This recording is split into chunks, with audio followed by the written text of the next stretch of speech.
Welcome to Sasi media. இன்னைக்கு mid நைட்டில் என்னென்ன நடந்தது அப்படிங்கிறத பார்க்க போகிறோம். ஃபஸ்ட்டு எடுத்த உடனே பார்த்தீங்க அப்படின்னா கனியும் சாண்ட்ராவும் உட்காந்து பேசிகிட்டு இருந்தாங்க. ஸோ சாண்ட்ராவுக்கு 3 கேள்விகள் இருந்திருக்கு. முதல் கேள்வி வந்து என்னை எப்படி நீ கிளவின்னு சொன்னேன். ரெண்டாவது கேள்வி வந்து என்னையும் எஃப்சிஏவையும் நீயும் பார்வதியும் சேர்த்து வச்சு ஒரு மாதிரி தப்பாக பேசிட்டீங்க அப்படிங்கிற இந்த ஒரு 2 கேள்வி. அதுக்கப்புறம் பிரஜன், அதுக்கப்புறம் இவங்க திவ்யா, இவங்களுடைய அண்ணன் தம்பி பாண்டை நீ எப்படி தப்பாக எடுத்துக்கிட்ட அப்படிங்கிற இந்த 3 கேள்விக்கும் அவங்க விடை தெரிஞ்சே ஆகணும் அப்படிங்கிறதுக்காக அவங்கள கூப்பிட்டு உட்காந்து பேசிகிட்டு இருந்தாங்க. ஸோ இதில் நான் என்னுடைய கருத்துக்கள் எதையுமே சொல்ல போகிறதில்ல. சாண்ட்ரா வர்சஸ் கனி அவங்க என்ன பேசிக்கிட்டாங்க அப்படிங்கிறத மட்டுமே உங்கள்கிட்ட சொல்கிறேன். கருத்துக்களை நீங்களே எடுத்துங்க அப்படிங்கிறது தான். இதுக்கு முன்னாடி ஒரே ஒரு விஷயத்த சொல்லிடுறேன். லைக்கை போடுங்க மக்களே. நைட்லாம் கண்ணு முழிச்சு போடுறேன், லைக்கை போட்டு விட்ருங்க. அதே போல் இன்னொரு விஷயம், இதில் சாண்ட்ரா என்ன சொன்னாங்க ஃபஸ்ட்டு எடுத்தோடனே, இவங்க இருக்கார்ல கனியுடைய ஹஸ்பண்ட் அவங்க வந்து சாண்ட்ராவுக்கு ரொம்ப பழக்கம். அதை மட்டும் புரிஞ்சுங்க, மற்றது எல்லாத்தையும் நான் அப்படியே சொல்லிடுறேன். ஃபஸ்ட்டு எடுத்தோன்னே கனி என்ன கேட்டாங்கன்னா, நீங்கள் வந்து பாதிலேருந்து தான், ஏன்னா 10:30க்கு அப்புறம் தானே போட்டாங்க.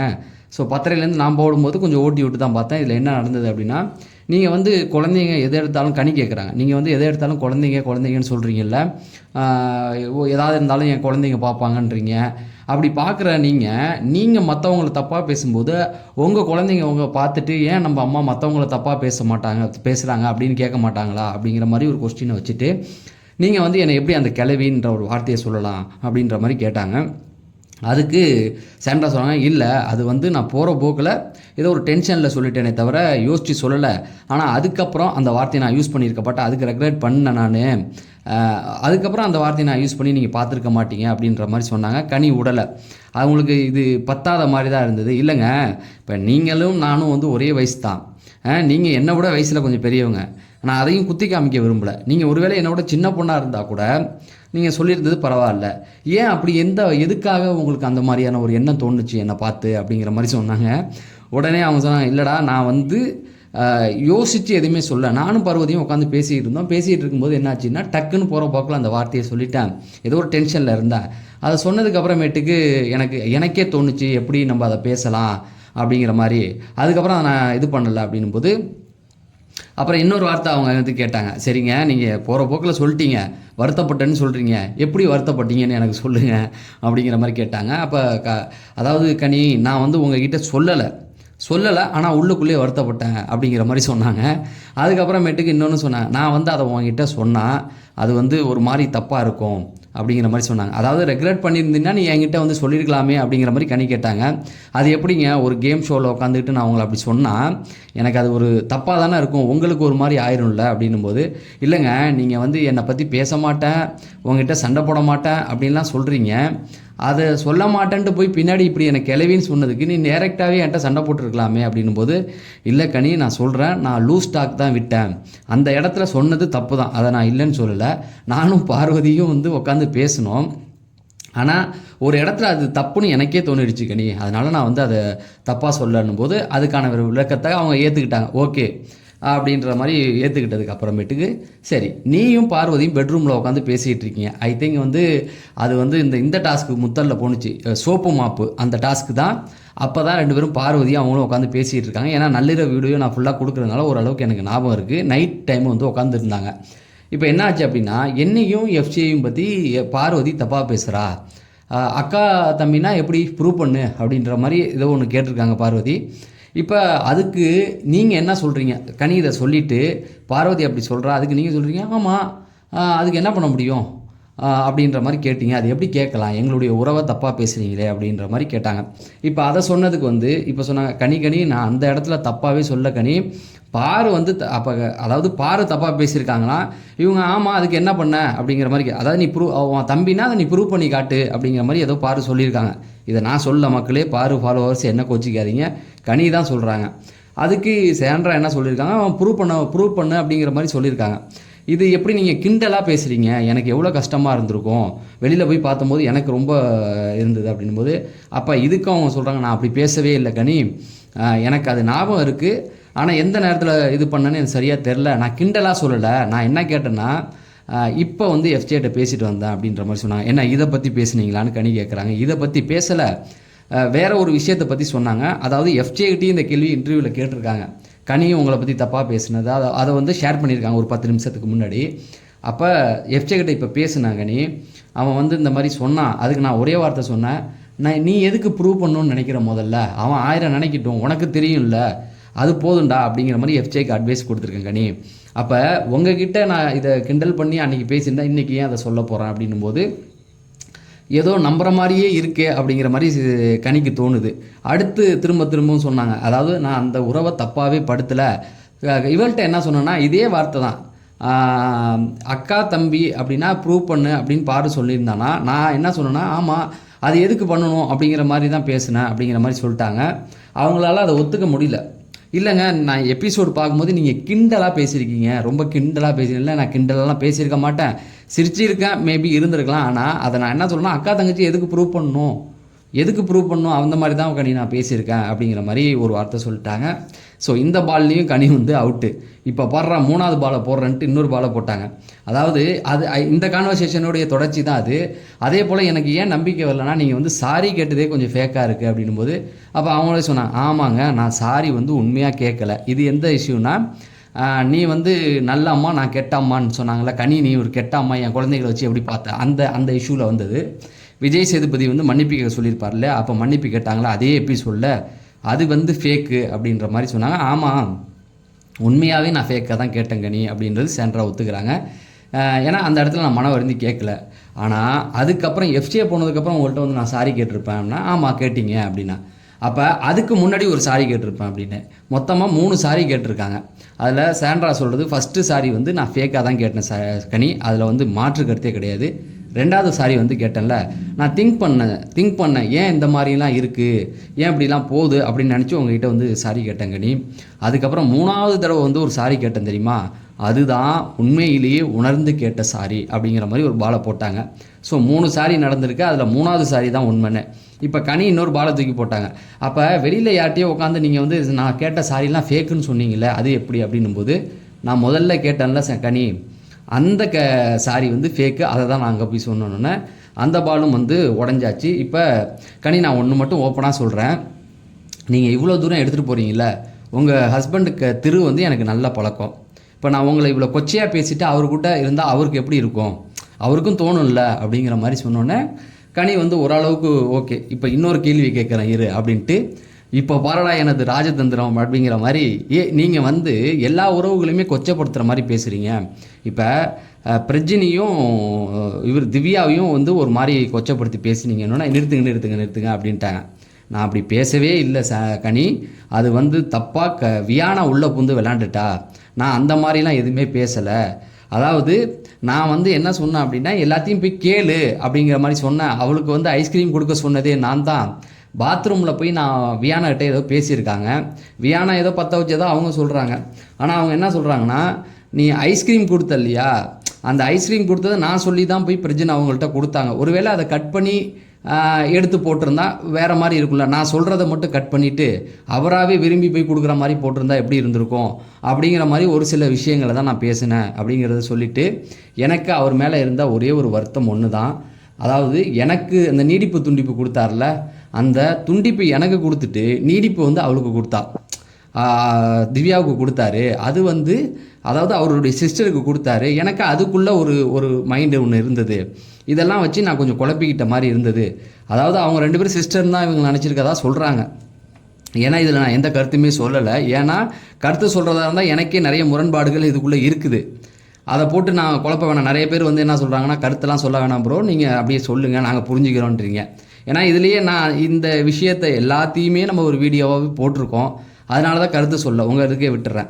இப்போ இவங்க சொன்னது என்னென்னா, இப்போ அவர் வந்து எனக்கு துண்டிப்பு கொடுத்துட்டாரு, எனக்கு துண்டிப்பை கொடுத்துட்டு அவங்களுக்கு நீடிப்பை கொடுத்துட்டார். ஆனால் எனக்கு நல்லா தெரியும் அவங்க 2 பேரும் சிஸ்டர் பிரதர் அப்படின்னு. இப்போ நான் என்ன நினைக்கிறேன்னா, ஐஸ்கிரீம் நான் தான் போய் அவருக்கு கொடுக்க சொன்னேன், அவர் தான் போய் கொடுத்தாரு. இப்படி கொடுக்கும்போது என்ன அப்படின்னா, ஒருவேளை நான் கொடுக்க சொன்னதை கட் பண்ணிவிட்டு எடிட்டிங்கில் தூக்கி எடுத்துகிட்டு அவரே போய் விரும்பி போய் ஐஸ்கிரீம் கொடுத்த மாதிரி கொடுத்துட்டு, அதுக்கப்புறம் நீடிப்பு துண்டிப்பில் என்ன கட் பண்ணி விட்டு திவ்யா கூட வந்து நீடிப்புன்னு கொடுத்தாருனா அதை பார்க்குறவங்களுக்கு எப்படி தெரியும் அப்படிங்கிற ஒரு விஷயத்தை தான் நான் வந்து இவங்கக்கிட்ட வியானா கிட்ட சொன்னேன். அவள் வந்து ஏட்டிக்கு பிடி பேசிட்டா அப்படிங்கிற மாதிரி சொன்னாங்க. ஸோ இதுதான் வந்து அங்கே நடந்தது. அதுக்கப்புறமேட்டுக்கு கனி வந்து ஒரே வார்த்தை, ஓகே அதை நான் பற்றி பேசலை அப்படின்ட்டு. இது முன்னாடியே கொஞ்சம் நடந்தது, நான் தான் கொஞ்சம் பின்னாடி சொல்லியிருக்கேன். இதில் எல்லாமே முடிச்சுட்டு கனிக்கு வந்து ஓகே சென்றா, எனக்கு கேட்கணும்னு நினச்ச விஷயம் இந்த வீட்டில், இதுவே வெளியில் எவனாவது என்னையும் விஷயம் தப்பாக சொன்னால் நான் அதை பற்றிலாம் கேட்க போகிறதில்ல, அவன் என்ன அவனா பேசிட்டு போட்டோம். ஆனால் இந்த வீட்டில் ஒன்று நடந்திருக்கு, நான் அதை வந்து உங்ககிட்ட இங்கே வச்சே கேட்கணும்னு நினச்சேன், அதை கேட்டுட்டேன். உங்களுடைய விளக்கங்கள் எனக்கு வந்து போதுமானதாக இருந்தது, நீங்கள் தப்பாக நினைக்கல, வேண்டாம், அதுவே போதும். இதுக்கப்புறம் நம்ம வந்து காலந்தான் பதில் சொல்லும். நீங்கள் வெளியில் போய் நம்ம ஃப்ரெண்ட்ஷிப் தொடர்றதை நீங்கள் நடந்துக்கிற முறையில் நம்ம தொடர்ந்துக்கலாம் அப்படிங்கிற மாதிரி சொல்லிட்டாங்க. இவங்களும் ஓகே கனி, நான் வந்து எந்த தப்பான அர்த்தத்துலையும் பேசலை, நம்ம இங்கேயே கிளியர் பண்ணிட்டோம், நீங்கள் கேட்டதும் எனக்கு சந்தோஷம்தான். ஏன்னா வெளியில் போய் இதை பேசினாலும் அது ஒரு சந்தேகம் மாதிரி இருக்கும், அதுக்கு நான் பதில் சொல்லி ஆகணும். இங்கே கேட்டதும் எனக்கு சந்தோஷம் தான், நான் கிளியராக சொல்லிட்டேன் அப்படிங்கிற மாதிரி சொல்லிட்டு அப்புறம் கனி ஒரு அட்வைஸ் கொடுத்தாங்க. எதை எடுத்தாலும் நீங்கள் வந்து சத்தியம் நிறையா தடவை பண்ணாங்க, என் குழந்தைங்க மேலே சத்தியமா, குழந்தைங்க மேலே சத்தியமானு சாண்ட்ரா அதுக்கு ஒரே வார்த்தையில் முடிச்சிட்டாங்க. அப்படி பண்ணாதீங்க, நீங்கள் சொல்லி நான் நம்பலைன்னா அதை நம்பாமே இருக்கட்டும், அதுக்கு குழந்தைங்களை இழுக்காதீங்க அப்படிங்கிற ஒரு போட்டு விட்டு, நான் இப்பயும் சொல்கிறேன், உங்களை நான் நம்புகிறேன். ஏன்னா நீங்கள் குழந்தை மேலே சத்தியம் பண்ண சொன்னனாலும் நான் நம்பலை, நீங்கள் சொன்ன விஷயம் எனக்கு புரிஞ்சிடுச்சு, இதுக்கு மேலே வந்து ஒன்றுமே கிடையாது அப்படிங்கிற மாதிரி சொல்லிட்டு வந்துட்டாங்க. ஸோ அடுத்து என்ன நடந்தது அப்படின்னா, சரி இதை பேசி முடிச்சதுக்கு அப்புறமேட்டுக்கு அங்கேருந்து வந்து அமித் வந்து ஏதோ புது டிஷ் ஒன்று பண்ணிகிட்டு இருந்தார். சாண்ட்ரா கூப்பிட்டோடனே அவங்க வந்து கிளம்பி வந்துட்டாங்க. வந்ததுக்கப்புறமேட்டுக்கு திவ்யா வந்து சமைச்சிக்கிட்டு இருந்தாங்க. பாத்திரி கையில் ஏதாவது பட்டுற போகுது நெருப்பு அப்படின்னும் போது அப்படியே பார்த்துட்டு அவங்க எதுவுமே பேசலை. அதுக்கப்புறம் எஃப்ஜே வந்து ஏதோ ஃப்ரை பண்ணுறதுக்காக நின்னான். அப்போ சாண்ட்ரா கேட்குறாங்க, இந்த ஒயிட் கலர் டிஷர்ட் போட்டு நிற்காதரா, மேலே பட்டுரும் அப்படின்னா, பட்டுருமா அப்படின்னா, ஆமாண்டா படுண்டா அப்படின்ற மாதிரி சொல்லிட்டு போயாச்சு. அங்கே அதுக்கப்புறம் அவங்க போயிட்டாங்க. அதுக்கப்புறமேட்டுக்கு திவாகர் என்ன பண்ணார், திவ்யாவோட பெட்டில் போய் உட்காந்துக்கிட்டாப்புல. அதுக்கு வந்து திவ்யா இங்கேருந்து கத்துனாங்க, டேய் உன் டிக்கே உட்காந்து எதுக்கா என் பெட்டில் உட்கார்றா அப்படிங்கிற மாதிரி கேட்டாங்க. அதாவது அந்த பெட்ஷீட் மேலே ஏதோ உட்காந்துருப்பாங்களாம். திரும்ப கேட்டதுக்கு இல்லை அவர் உட்காந்தது பிரச்சனை இல்லை, என் பெட்ரு மேலே போய் டிக்கி வச்சுட்டு உட்காந்துருக்காரு அவர் அப்படிங்கிற மாதிரி சொல்லிட்டாங்க. ஸோ அது அங்கே முடிஞ்சது. அந்த பக்கம் கட் பண்ணி பார்த்தா அரோரா, ஆதிரை, துஷார் இவங்க மூலம் ஃபன்னாக ஏதோ பேசியிருக்காங்க, மேக்கப்லாம் ஏதோ போட்டு விட்டு அது கான்வர்சேஷன் மாதிரி போல் சும்மா கிண்டல் பண்ணி பேசிகிட்டு இருந்தாங்க. ரொம்பவும் கிச்சனை காட்டினா எங்கே என்ன போகுதுன்னா, நம்ம தான் வெளியில் அடிச்சுக்கிட்டு நிற்கிறோம், யார் திவ்யா ஜெயிக்க போகிறாங்களா சபரி ஜெயிக்க போகிறாங்களா அவங்க இவங்கன்னு. அங்கே திவ்யா தோசை தூள் ஏதோ சமைச்சு கொடுக்க சபரி உட்காந்து சாப்பிட்டுக்கிட்டு இருக்காங்க. அவங்க 2 பேரும் ஃபன்னாக தான் அங்கே ஜாலியாக இருக்காங்க. சரி இது முடிஞ்சதுக்கப்புறமேட்டு கனி போய் விக்ரம்கிட்ட சொல்லிகிட்டு இருக்காங்க, இந்த மாதிரி எல்லா விளக்கத்தையும் கேட்டுட்டேன், ஆனால் அதில் நம்பிக்கை இல்லை அப்படிங்கிற மாதிரி சொல்கிறாங்க. ஆனால் எனக்கு என்னமோ சாண்ட்ராட்ட பேசும்போது எல்லாம் ஓகேன்ற மாதிரி வந்தாங்க. நான் எல்லாத்தையும் கேட்டுட்டேன் விக்ரம், அவங்க வந்து எல்லாத்துக்கும் ஒரு பதில் சொல்கிறாங்க, எனக்கு என்னமோ அது வந்து ஒரு மாதிரி இருந்தது. அதே போல் இன்னொரு விஷயமும் சொன்னாங்க, என்னென்னா நான் வந்து உங்ககிட்ட இங்கே கேட்கல, நீங்கள் இப்போ என்கிட்ட கேட்டிங்களே கிளவின்னு சொன்னதை, நீங்கள் ஒருவேளை என்னை இங்கே கேட்காம இருந்தீங்கன்னா நான் வெளியில் வந்து கண்டிப்பாக இதை உங்கள்கிட்ட பேசி கேட்டிருப்பேன் அப்படிங்கிற மாதிரி சொல்கிறாங்க. வெளியில் வந்து அவன் ஆயிரமாக பேசுகிறான், என்னையும் எஃப்ஜேவும் சேர்த்து வச்சு, அவனை பற்றிலாம் எனக்கு கவலை கிடையாது, முகம் தெரியாதவன்லாம் ஏதோ பேசிக்கிட்டு இருப்பான், கமெண்ட் செக்ஷனில் வந்து அதை எழுதுவான், அதெல்லாம் எனக்கு கவலை இல்லை, அந்த மாதிரி தான் இது, நீ வெளியில் வந்து பேசலனாலும் எனக்கு அதை பற்றி கவலை கிடையாது, என்னை பொறுத்த வரைக்கும் ஒன்று தான். இவங்களும் படுத்திருக்காங்க, விக்ரம் மடியில் வந்து இவங்க படுத்திருக்காங்க, சுபிக்ஷா.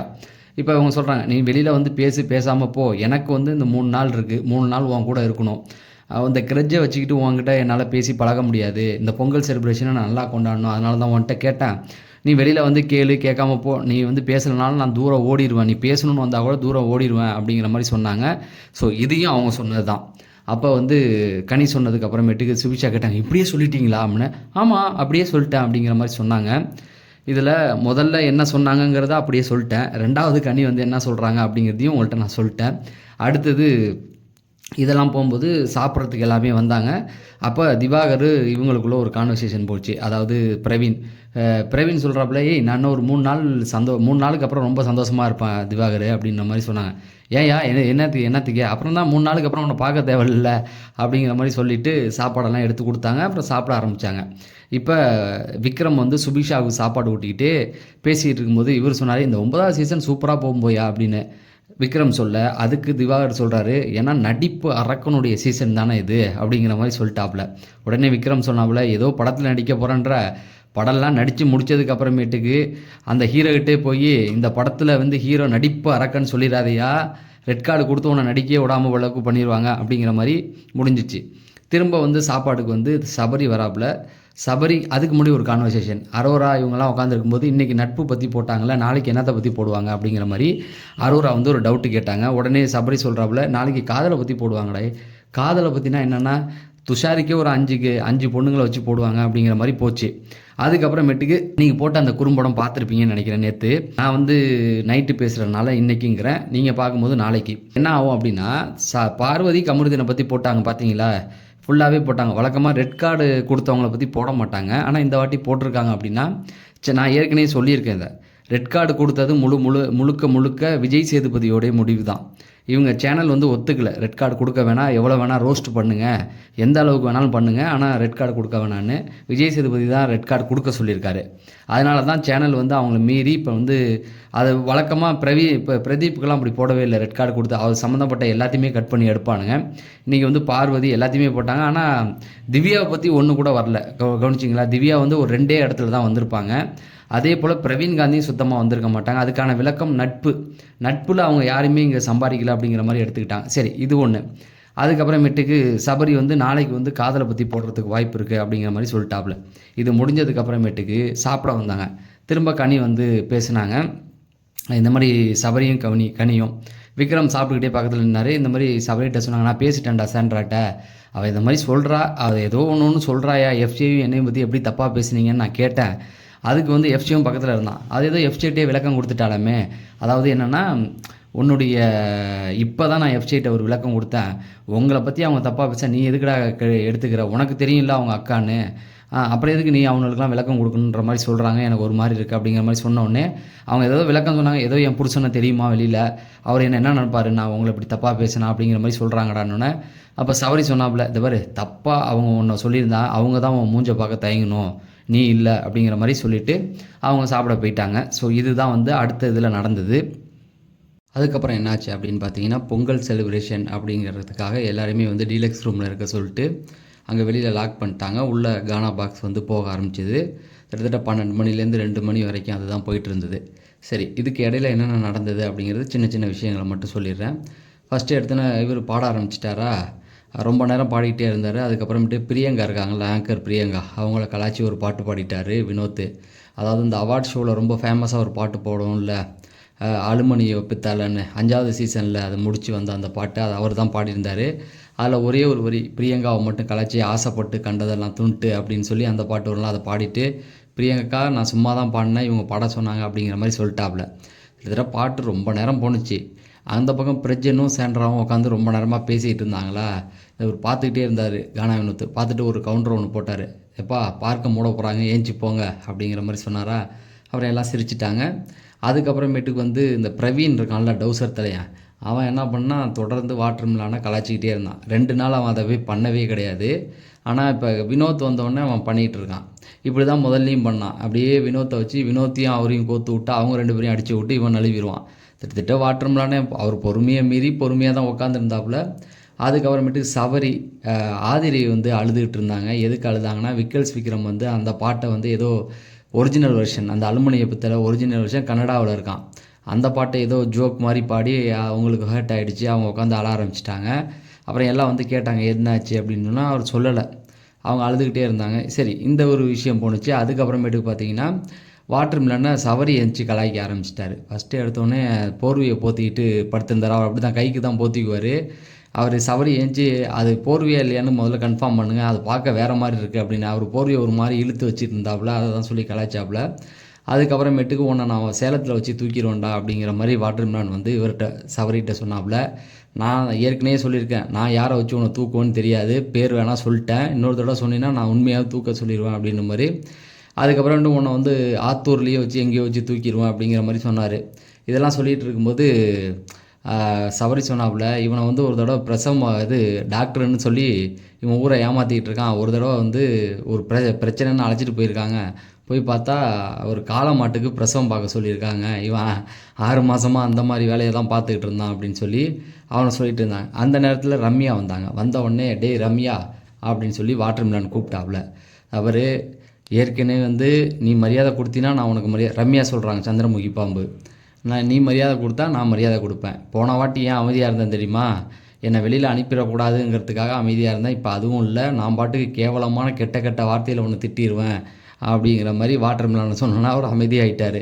அந்த பக்கம் கானா வினோத் எப்பப்போல்லாம் டைமிங் கிடைக்குதோ அப்போல்லாம் போட்டு இவரை கலாச்சிக்கிட்டு இருந்தாப்புல. பிரவீன் அநியாயத்துக்கு உட்காந்து கழிச்சிக்கிட்டு இருந்தான். வேறு ஆப்ஷனே இல்லாமல் அவன் பாட்டுக்கு உட்காந்துருந்தான். இந்த பக்கம் பார்த்தீங்கன்னா துஷார் வந்து அரோராவுக்கு தலைக்கு மசாஜ் பண்ணி விட, இந்த பக்கம் வாட்டர் மெலன் தலையை வச்சு மசாஜ் பண்ணிகிட்டு இருந்தாங்க. ஸோ இந்த மாதிரியான சின்ன சின்ன நிகழ்வுகள் தான் இதில் போயிட்டு இருந்தது. வேறு ஒன்றும் பெருசாக எதுவுமே போயிடல. அதுக்கப்புறமேட்டு அமித் வந்து ரொம்ப நேரம் பாடிட்டு இருந்தாப்புல, அமித்தும் இவரும். அப்புறமேட்டுக்கு கானா வினோத்தும் கடைசியாக ஒரு குண்டை தூக்கி போட்டாப்புல, யோ உனக்கு வெளியில் பேர் கெட்டு போச்சியா அப்படிங்கிற மாதிரி. எனக்கு என்ன சார் ஆச்சு அப்படின்னு. உனக்கு வாட்டர்மெலன் ஸ்டார்னு இப்போ இல்லை, கக்கா ஸ்டார்னு உனக்கு பேரை வச்சு விட்டானுங்கய்யா, அது ரொம்ப வைரல் ஆகிட்டு இருக்கணும்னா அவருக்கு மூஞ்சியே செத்து போச்சு. சார் என்ன சார் சொல்கிறீங்க? ஆமாம் சார் அப்படின்னோடனே, இது யார் இந்த பேரை வச்சு விட்டது அப்படின்ற மாதிரி கேட்டுட்டு இருந்தாப்புல. உடனே பிரவீன் அங்கேருந்து இருந்துச்சு, நான் தான் வச்சேன் அப்படிங்கிற மாதிரி சொல்லிட்டு இருந்தாப்புல. அப்போ ஆதிரை வந்து சொன்னாங்க, ஏய் ஏன்டா இப்படிலாம் பேசிகிட்டு இருக்கீங்க, கொஞ்சம் அமைதியாக இருங்கடா அப்படின்னு. இதுக்கு இடையில வேற உள்ள பாமை போட்டு விட்டானுங்க. நாத்தம் எல்லாமே ஒரே ரூமில் தான் இருக்கானுங்க. யார் பண்ணான்னு தெரிலன்னா விக்ரம் வந்து நான் தான் பண்ணேன்னு, அதில் என்ன நான் தான் பண்ணேன்னு ஒத்துக்கிட்டாப்புல. இவர் கேட்டாப்புல வாட்டர்மெலன், யோ என்னையா இப்படிலாம் சொல்கிற, ஒரு மாதிரி அசிங்கமாக இல்லை, இதில் என்னையா இருக்குது, நேச்சர் தானையா, வேறு ஆப்ஷன் இல்லையான்னு அதில் வேற பெருமையாக ஒத்துக்கிட்டாப்புல. ஸோ இந்த மாதிரி சின்ன சின்ன நிகழ்வுகள் தான் உள்ளே போணுச்சே தவிர வேறு எதுவுமே போகலை. அவ்வளோதான் மக்களே. இன்றைக்கி வந்து ஹைலைட் பார்த்தீங்கன்னா கனியும் இவங்களும் சாண்ட்ராவும் பேசிக்கிட்டது தான். ஆனால் 2 மணி நேரமும் பிரஜனும் சாண்ட்ராவும் உட்காந்து பேசுகிறாங்க. அதை கொஞ்சம் கூட காட்டவே இல்லை. இந்த பக்கம் வந்து பாட்டை தான் காமிச்சாங்க. ஆனால் நிறைய விஷயம் பேசியிருக்காங்க. அது வீட்டுக்குள்ளே நடந்த ஒரு சில விஷயங்கள். வியானா கிட்ட அவங்க கேட்க போகிறதா ஒரு செய்தி ஒன்று இருக்குது. அதாவது வியானா கிட்ட வந்து பிரஜனும் இவங்களையும் சேர்த்து வச்சு பேசுகிறாங்கல்ல, திவ்யாவையும், அதை வந்து கிளப்பி விட்டது வியானா தான் அப்படிங்கிற மாதிரி சொல்லியிருக்காங்க. வந்த உடனே இவரும் சொன்னாப்புல, பிரஜினும் அதே போல் வியானா தான் கிளப்பி விட்ருக்கா, அதை நான் கேட்கலான்னு நினச்சேன், நீ வரணும் அப்படிங்கிறதா நான் வெயிட் பண்ணிக்கிட்டு இருக்கேன் அப்படிங்கிற மாதிரி சொல்லிகிட்டு இருந்தாப்புல. ஸோ இப்போ இவங்க 2 பேரும் ஒரு 2 மணி நேரம் இதை பற்றி நிறைய விஷயங்கள் பேசியிருப்பாங்க. யார்கிட்ட சமாதானம் பண்ணும்.